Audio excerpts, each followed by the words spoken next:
네, 우리가 사순절을 맞이해서 하나님의 마음이라는 주제를 가지고 말씀을 함께 묵상을 하고 있습니다. 예수님께서는 하나님의 마음을 이해하지 못하는 바리새인과 서기관들에게 비유를 통해서 하나님의 마음이 어떠한지에 대해서 들려주십니다. 처음에는 양을 잃어버린 목자의 비유를 들려주시고, 두 번째는 동전을 잃어버린 여인의 비유를 들려주십니다. 그리고 세 번째는 오늘 본문에 나와 있는 아들을 잃어버린 아버지의 비유를 들려주십니다. 여기에 보면 잃어버린 대상들이 달라지는데, 처음에는 양을 잃어버립니다. 그리고 두 번째는 동전을 잃어버립니다. 그리고 마지막 세 번째는 아들을 잃어버리게 됩니다. 어떻게 되어가고 있나요? 잃어버린 그 대상의 중요성이 점점 커져가는데, 마지막에는 아들을 잃어버리는 이야기를 들려주십니다.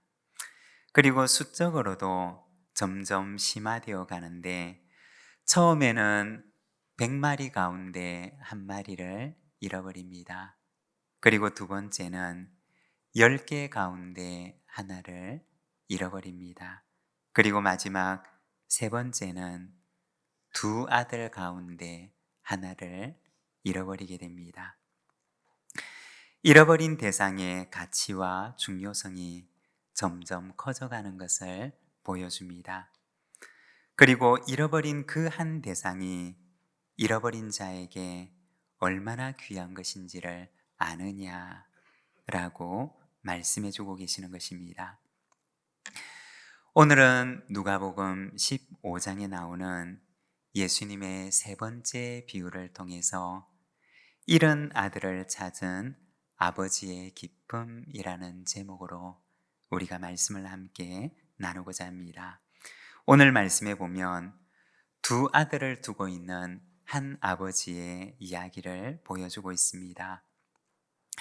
오늘은 예수님의 이 비유 속에 나오는 가족들을 한 사람씩 한 사람씩 살펴보면서 말씀을 함께 나누고자 합니다. 먼저 첫 번째는 아들을 잃어버린 아버지 탕부입니다.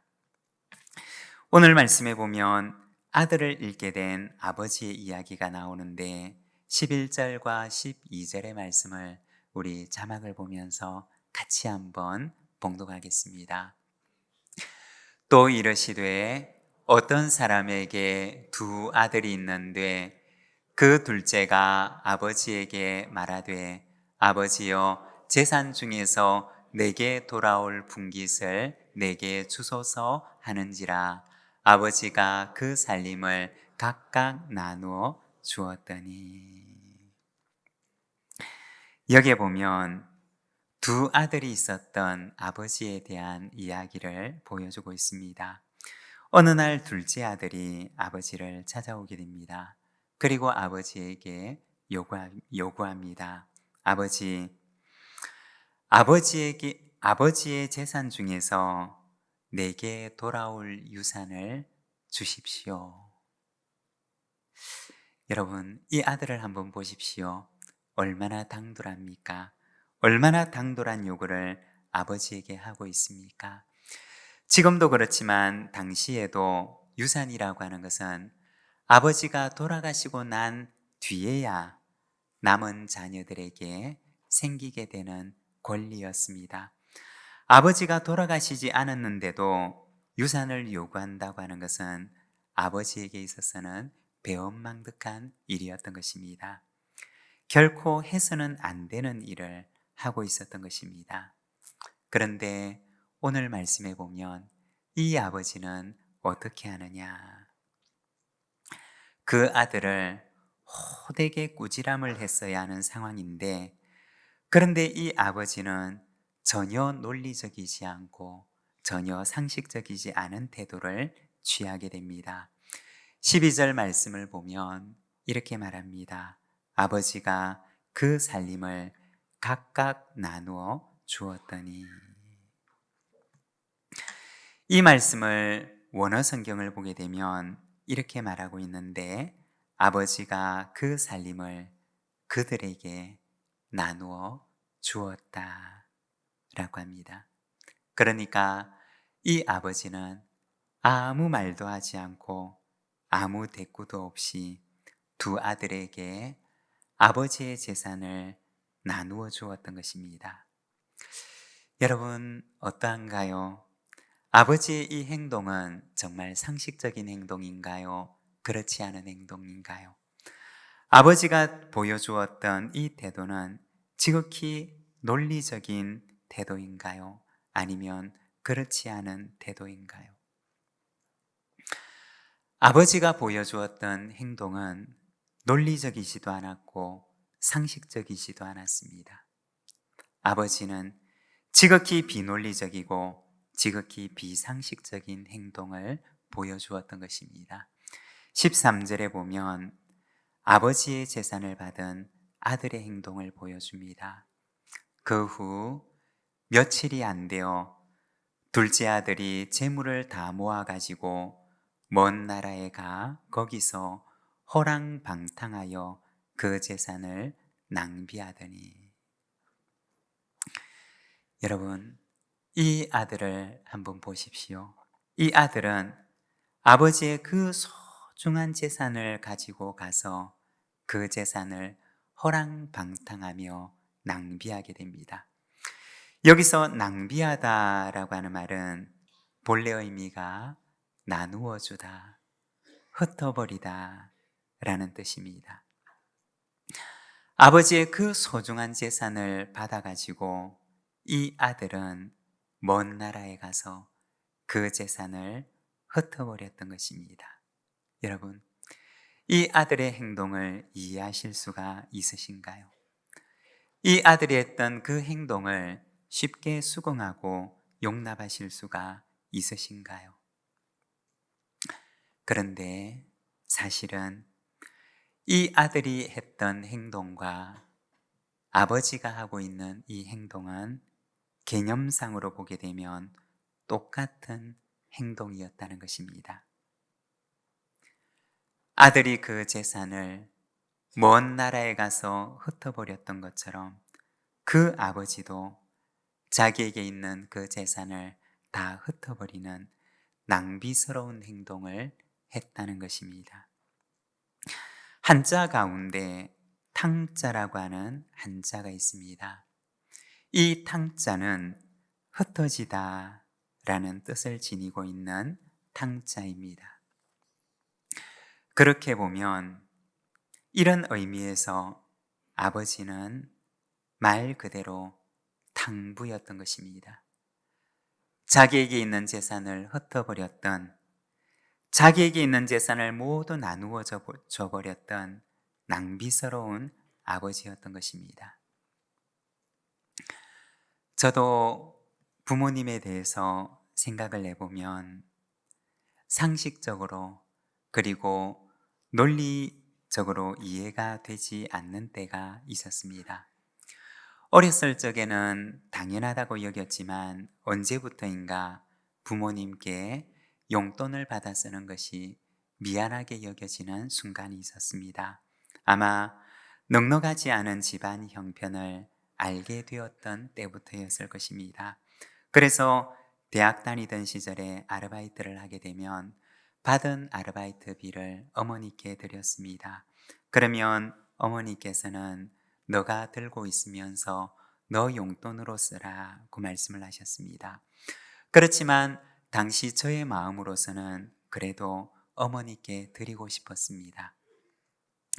그런데 사실 어머니께 드렸을 뿐이지 계산을 해보면 제가 드린 돈을 모두 다 용돈으로 받아서 썼습니다. 그렇지 않을 때에도 어머니의 호주머니 속에는 다른 돈은 없어도 아들에게 줄 용돈은 언제나 있었습니다. 그리고 언제나 저에게는 넉넉하게 주셨던 기억이 있습니다. 어머니께서 하셨던 그 행동은 여러 가지 면에서 볼 때는 논리적이지 않은 행동이었고 지극히 비논리적인 행동이었습니다. 그렇지만 돌아보면 어머니는 언제나 저에게 오르셨던 것을 기억합니다. 예수님의 비유로 돌아와 보면 아들을 향한 아버지의 행동은 논리적인 행동이 아니었습니다. 그리고 타당한 행동도 아니었습니다. 그러나 돌아보면 아버지의 행동은 논리로서는 설명할 수 없는 행동이었지만 결국에 아들을 돌아오게 만들었던 아버지의 무한한 사랑의 행위였던 것입니다. 그리고 이어서 첫 번째 탕자입니다. 13절에서 16절의 말씀을 우리가 자막을 보며 같이 한번 봉독하겠습니다. 그 후 며칠이 안 되어 둘째 아들이 재물을 다 모아가지고 먼 나라에 가 거기서 허랑방탕하여 그 재산을 낭비하더니 다 없앤 후 그 나라에 크게 흉년이 들어 그가 비로소 궁핍한지라 가서 그 나라 백성 중 한 사람에게 붙여 사니 그가 그를 들로 보내어 돼지를 치게 하였는데 그가 돼지 먹는 쥐염 열매로 배를 채우고자 하되 주는 자가 없는지라. 여기 보면 아버지의 재산을 다 탕진했던 둘째 아들의 모습을 보여줍니다. 아마 상당히 많은 재산이었을 것입니다. 그런데 이것을 순식간에 다 탕진해 버렸던 것입니다. 15절과 16절에 보면 이 아들의 형편을 보여줍니다. 가서 그 나라 백성 중 한 사람에게 붙여 사니 그가 그를 들로 보내어 돼지를 치게 하였는데 그가 돼지 먹는 쥐염 열매로 배를 채우고자 하되 주는 자가 없는지라. 여기에 보면 그가 갔던 먼 나라의 백성 중 한 사람에게 붙어 사는 모습을 보여주고 있습니다. 아마도 이스라엘이 아니라 이방 사람들이 사는 먼 나라 땅이었을 것입니다.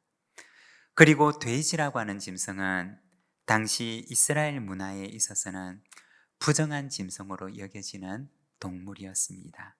바로 그 동물을 치며 살아갑니다. 돼지를 치는 일로서 배고픔을 해결하지 못해서 돼지가 먹는 야생 쥐염 열매로 배를 채우고자 합니다. 그렇지만 그것도 여의치가 않습니다. 화면에 사진 한 장이 나와 있는데 이 화면에 나오는 사진이 바로 쥐염나무의 열매입니다. 이것은 주로 짐승이 먹고 사는 가축 사료로 쓰이는 것이었습니다. 그리고 때로는 지극히 가난하고 궁핍한 사람들이 이용하기도 했었는데 이것은 가난과 궁핍의 상징이 되기도 했습니다. 여러분, 우리가 생각을 해보면 이 아들은 아버지에게 얼마나 귀한 아들이었습니까?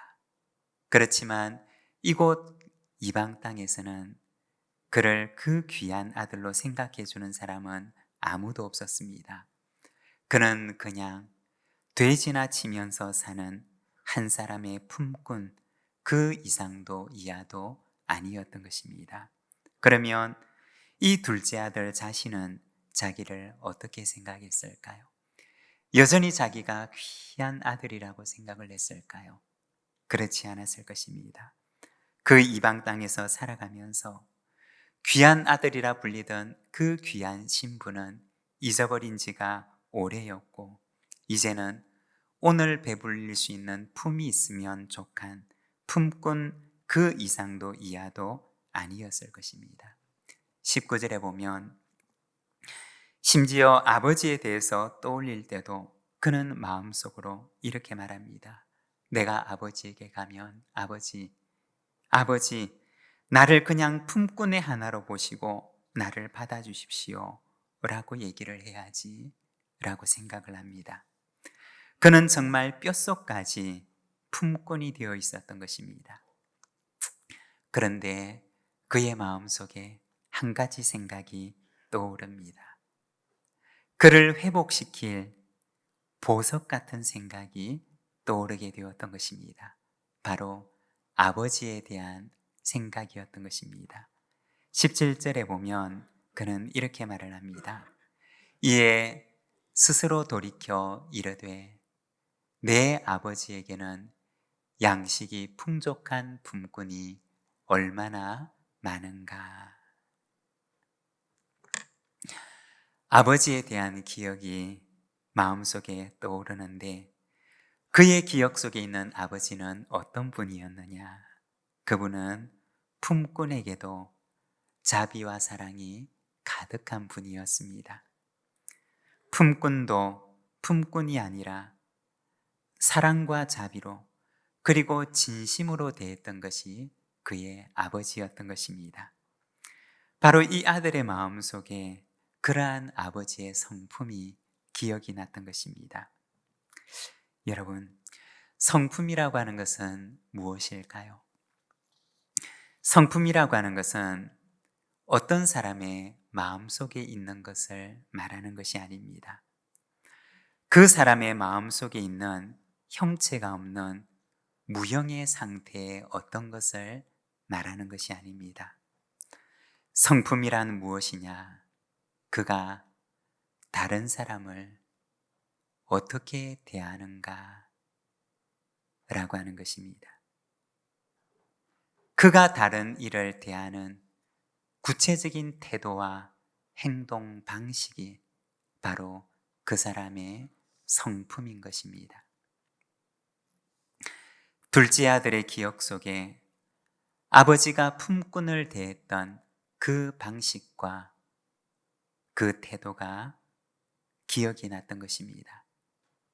그리고 아버지의 집에 있었던 그 품꾼들이 누리던 평안이 그의 마음속에 사모함이 되어 돌아왔던 것입니다. 여러분, 이 둘째 아들을 돌아오게 했던 것은 무엇일까요? 그것은 아버지의 성품이었고 아버지의 사랑이었습니다. 품꾼들에게도 자비로웠던 그 아버지, 그리고 아들인 자기를 대하는 아버지의 그 방식과 태도도 세상의 논리로서는 설명할 수가 없는 지극히 큰 사랑이었던 것을 그는 기억하게 됩니다. 그리고 그는 아버지의 그 큰 사랑으로 돌아가기로 마음을 정했던 것입니다. 여러분, 회개라고 하는 것은 무엇일까요? 눈물을 흘리고 부르짖고 괴로워하는 것만이 회개가 아닙니다. 회개의 참 의미는 하나님의 큰 사랑으로 돌아가기로 하는 것입니다. 여러분, 생각을 해보십시오. 하나님의 그 사랑으로 돌아간다니, 아버지의 그 사랑으로 돌아간다니, 아버지의 그 사랑의 집으로 돌아가는 그 길은 얼마나 행복하고 얼마나 설레는 길입니까? 여러분, 저와 여러분에게도 이러한 일들이 언제나 함께 하시기를 바랍니다. 아버지의 집으로 돌아가는 행복, 아버지의 집으로 돌아가는 그 설렘이 저와 여러분의 마음속에 언제나 가득하시기를 바랍니다. 하나님께서는 그 큰 사랑으로 돌아오는 자녀를 품어주시는 줄로 믿습니다. 아버지에게로 돌아가게 되니 품꾼인 줄로만 알았던 자기에게 아버지는 품꾼이 아니라 내 귀한 아들이라고 하는 사실을 깨닫게 해줍니다. 손에는 가락지를 끼우고 발에는 신을 신깁니다. 그리고 송아지를 잡아서 잔치를 베풀면서 자기가 아버지에게 있어서 얼마나 귀한 아들인가를 이 아버지는 깨닫게 해줍니다. 여러분, 둘째 아들의 그 이후의 삶은 어떻게 되었을까요? 이 아들은 아버지의 가슴 속에 있는 그 사랑의 깊이를 조금이나마 알게 되었을 것입니다. 그리고 그 이후 그는 아버지의 귀한 아들이 되어서 아버지의 집에 사는 기쁨과 행복을 누리며 살아갔을 것입니다. 바로 둘째 아들의 이야기입니다. 마지막으로는 두 번째 탕자입니다. 동생이 돌아와서 아버지가 잔치를 열었다는 소식을 듣게 됩니다. 그리고 첫째 아들은 마음속에 분을 내게 됩니다. 29절에 보면 이렇게 말합니다. 우리 함께 읽겠습니다. 아버지께 대답하여 이르되 내가 여러 해 아버지를 섬겨 명을 어김이 없거늘 내게는 염소 새끼라도 주어 나와 내 벗으로 즐기게 하신 일이 없더니. 여기에 보면 첫째 아들의 모습을 보여주고 있습니다. 여러분, 이 첫째 아들의 모습을 한번 보십시오. 그의 얼굴의 표정이 어떠한지 한번 상상해 보십시오. 그가 어떤 마음을 가지고 있는지 여러분, 이 첫째 아들의 모습을 한번 보십시오. 이 첫째 아들은 아버지에 대한 서운함이 가득했습니다. 그에게 있어서 아버지는 어떤 분처럼 여겨졌느냐?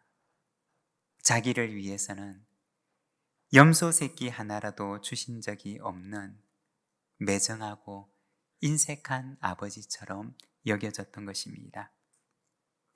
아들의 신분을 가지고 살고 있지만 그러나 그는 자기를 생각할 때 아들이 아니라 마치 품꾼인 것처럼 여기며 살았던 것입니다. 아버지의 귀한 아들로 아버지의 집에 살아가지만 그러나 이 첫째 아들의 마음은 늘 아버지의 품꾼인 것처럼, 아버지의 집에서 일하는 품꾼인 것처럼 그는 자기를 그렇게 여기며 살아갑니다.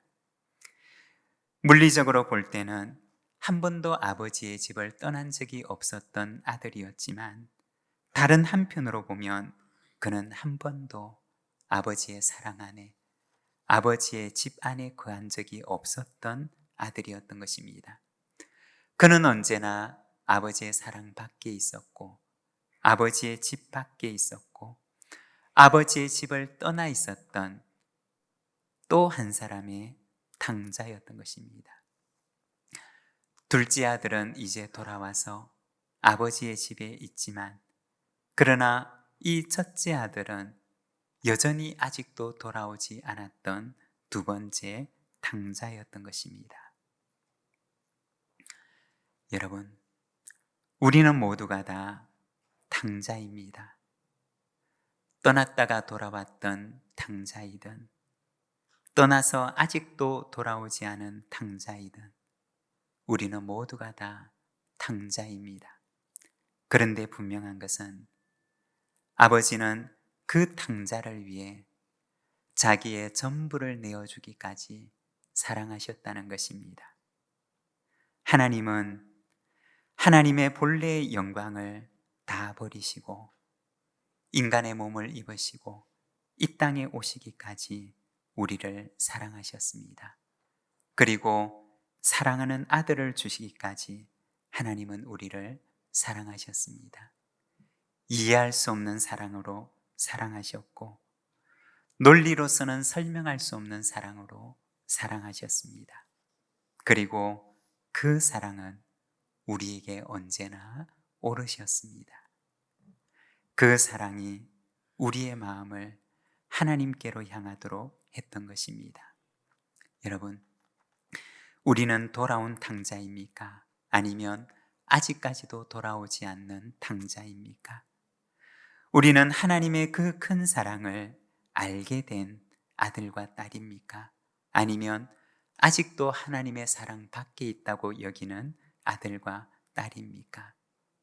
그러나 그래도 하나님은 전부를 주시는 사랑으로 지금도 우리를 사랑하십니다. 그리고 우리를 귀한 자녀로 여기십니다.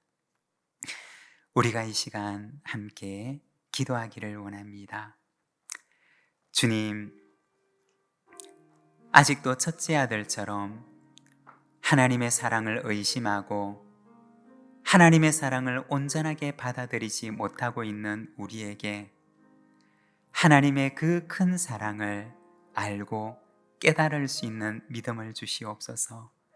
자격 없는 자를 위해서 주님의 전부를 내어주신 하나님의 큰 사랑에 감사합니다. 나를 위해 전부를 주신 주님, 나도 주님을 위해 나의 전부를 드리는 삶을 살게 하옵소서. 우리 시간 함께 결단의 기도로서 하나님 앞에 나가겠습니다. 함께 기도하겠습니다.